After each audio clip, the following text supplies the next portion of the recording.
Yes, the NFL returned last night with the Chiefs and the Texans. From the top 10 programs on any given year over the last handful of years, it's been NFL broadcasts on NBC on Sunday night or certain big games on Sunday afternoon on Fox or CBS.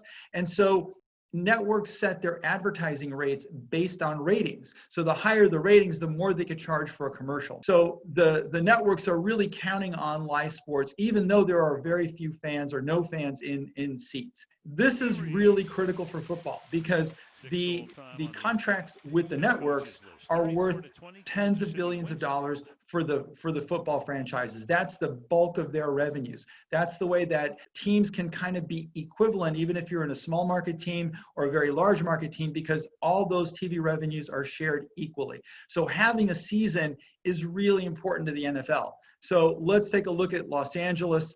With the new $5 billion, 70,000 seat SoFi Stadium that are going to house the Rams and the Chargers, those teams are going to play in front of no fans all season long. What they're bracing for as networks are what's going to happen on two fronts.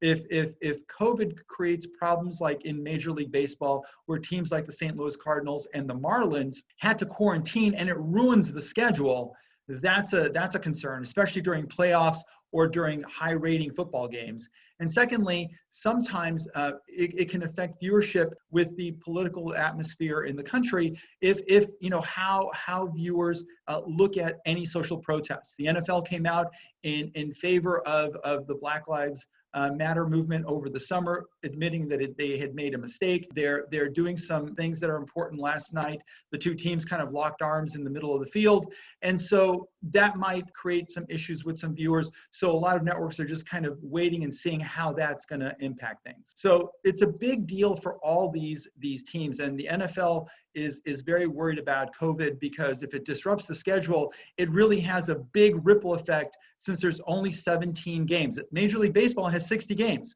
You could play double headers. It's very hard to schedule that way for the NFL.